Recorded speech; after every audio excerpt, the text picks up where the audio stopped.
Kui kuulete sõna viiking, mõtlete tõenäoliselt metsikutele sõdalastele, kes ründavad ja röövivad varandusi. Aga mis siis, kui ma ütlen, et paljud asjad, mida me nende kohta teame, on valed? Kas sa tead, et nad jõudsid Ameerikasse enne Kolumbust, kauplesid kuni Bagdadini ja aitasid kaasa mitmete tuntud Euroopa linnade rajamisele? Selles videos uurime üllatavaid fakte viikingite kohta, mis võivad muuta kõike, mida sa nende kohta arvad. Enne kui alustame, palun pane sellele videole like ja telli meie kanal. See on meile sisuloojatele väga oluline. Aitäh! Ja nüüd alustame. Nad avastasid Põhja-Ameerika 500 aastat enne Kolumbust. Sajandeid õpetati koolides, et Christoph Columbus oli esimene eurooplane, kes jõudis Ameerikasse aastal 1492. Kuid kaasaegsete tõendite kohaselt ei ole see päris õige. Üle 500 aasta enne seda, kui Columbus ületas Atlandi ookeani, jõudis üks meresõitjate rühm juba Põhja-Ameerika rannikule. Nad olid viikingid Skandinaaviast.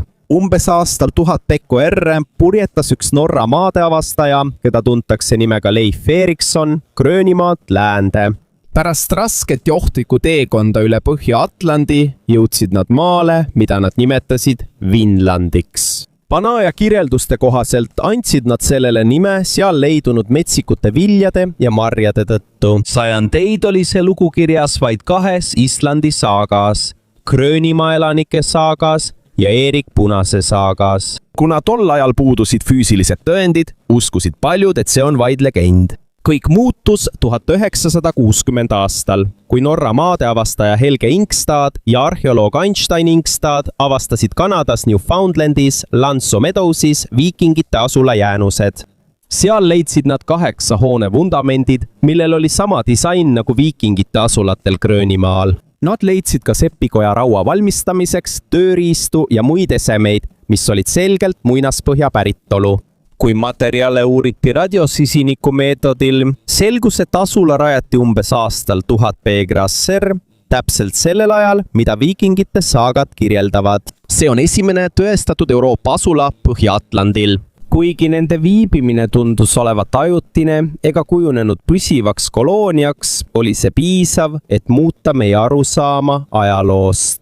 See näitas, et viikingid ei olnud ainult sõdalased ja rüüstajad. Nad olid ka osavad meresõitjad, kes suutsid ületada ühe maailma ohtlikumaid ookeane, kasutades vaid oma teadmisi tähtedest, tuulest ja hoovustest. Kui paljud Euroopas ei teadnud peaaegu midagi Atlandi ookeani teisest küljest, olid viikingid juba sinna jõudnud, ehitanud maju ja asunud avastama.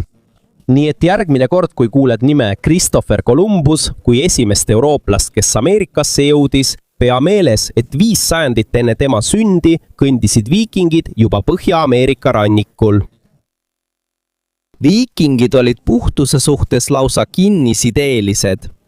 Kui kuuleme sõna viiking, mõtleme sageli sõdalastele, kellel on sassis juuksed, must habe ja lahingu järel mudaga kaetud keha. Kuid üllataval kombel näitavad tõendid hoopis vastupidist. Tegelikult, kui võrrelda meid enamiku keskaegse Euroopa inimestega, olid viikingid ühed kõige puhtamad ja oma isikliku hügieeni suhtes kõige hoolikamad. Erinevatel arheoloogilistel väljakaevamistel Skandinaavias, Suurbritannias ja Islandil on viikingite haudadest korduvalt leitud hoolduskomplekte. Nende hulka kuulusid kammid, mis olid valmistatud luust või loomasarvest. Viikingite asupaikadest on leitud nii palju kamme, et arheoloogid usuvad, et peaaegu igal täiskasvanud viikingil oli oma kamm. See ei põhine ainult artefaktidel, vaid on olemas ka kirjalikud ülestähendused nende vaenlastelt. Üks tuntumaid pärineb Inglise mungalt John of Wallingfordilt 13. sajandil.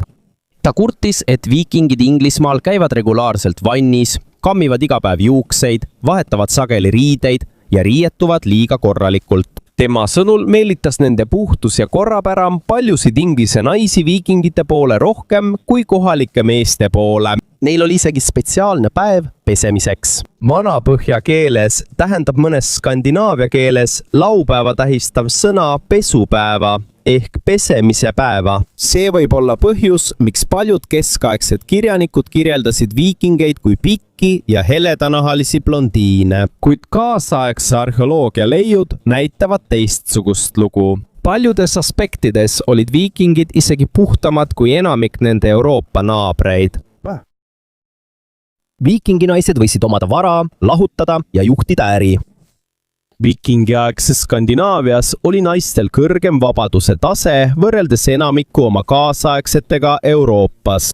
Norra, Taani ja Islandi iidsete seaduste kohaselt võisid nad pärida vara, omada maad ja juhtida äri oma nime all. Üks kõige tähelepanuväärsemaid õigusi, mis neil oli lahutus.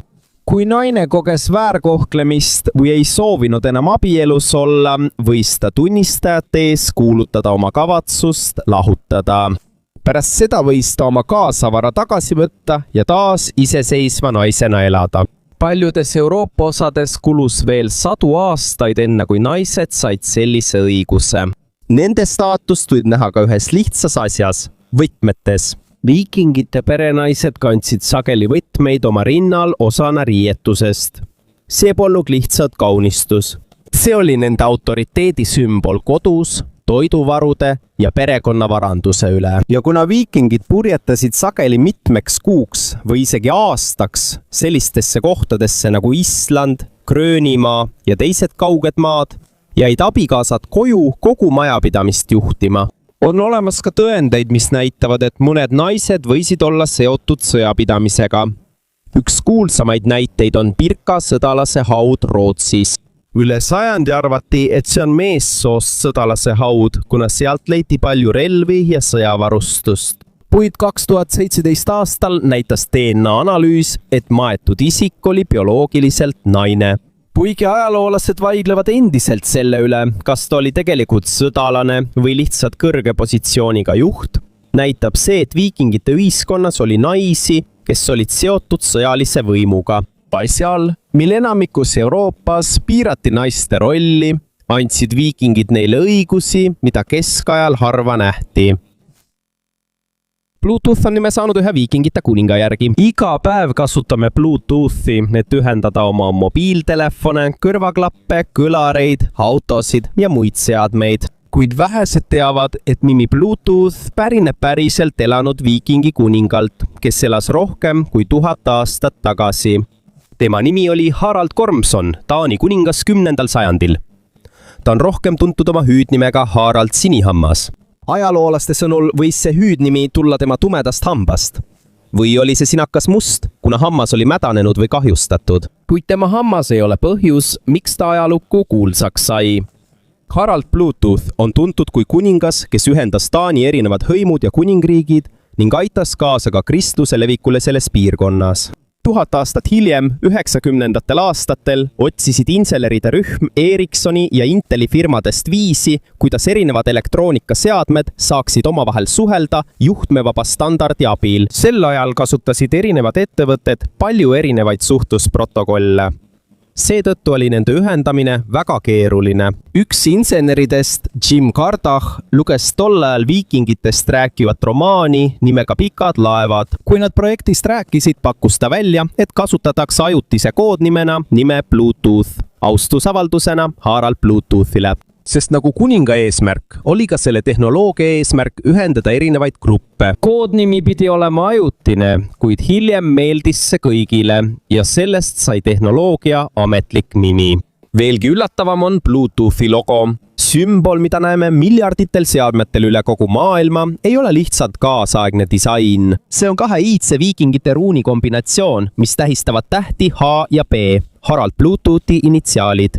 Need ruunid ühendati, et moodustada sümbol, mida me tänapäevani kasutame. Viikingid kasutasid jääkarusid diplomaatiliste kingitustena. Viikingite maailmas ei olnud haruldane loom lihtsalt lemmikloom, vaid see oli võimu, rikkuse ja prestiiži sümbol. Miski polnud sellest tähtsam kui jääkaru. Pärast seda, kui viikingid umbes 985 aastal Pekrist Rossana Gröönimaa koloniseerisid, said nad otsese ligipääsu Arktikale. Siin püüdsid nad noori jääkarusid, keda hiljem viidi Euroopasse kingitustena võimsatele valitsejatele. Kujuta ette, kui keeruline see protsess oli. Kõigepealt pidid sa püüdma ühe metsiku looma Gröönimaa jäises keskkonnas. Seejärel tuli see elusalt panna puidust laevale ja viia üle 1000 miili läbi maailma kõige karmimate merede. see nõudis mitte ainult julgust, vaid ka erakordseid meresõiduoskusi. Keskajast on olemas ülestähendusi, mis näitavad, et jääkarusid saadeti Inglismaa kuningatele, Skandinaavia aadlikele ja isegi Euroopa keisritele. Aga kui jääkaru oli tähtis, siis mõnikord oli lind veelgi väärtuslikum. Üks tähtsamaid viikingite kaubanduslikke tooteid oli kirfalkoon. See on maailma suurim ja tugevaim pistriguliik. Keskajal oli pistrigujaht üks kuningate ja aristokraatia kõige prestiižikamaid ajaviiteid. Kirfalkooni omamine oli väga kõrge sotsiaalse staatuse märk. Seetõttu olid Islandilt ja Gröönimaalt pärit valged kürfalkonid väga kõrge hinnaga. On isegi teateid, et mõned neist olid kallimad kui nende kaal kullas.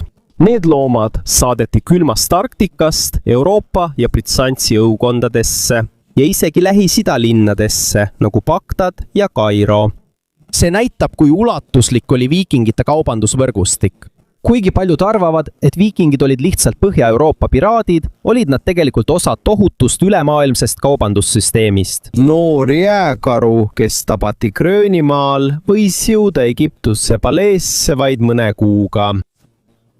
Viikingite laevamatused. Kui on üks kujutis, mida peaaegu kõik viikingitega seostavad, siis on see pikk põlev laev, mis triivib merel. Selle sees lebab sõdalase keha, mida ümbritsevad tema relvad, varandus ja talle elu jooksul olulised esemed.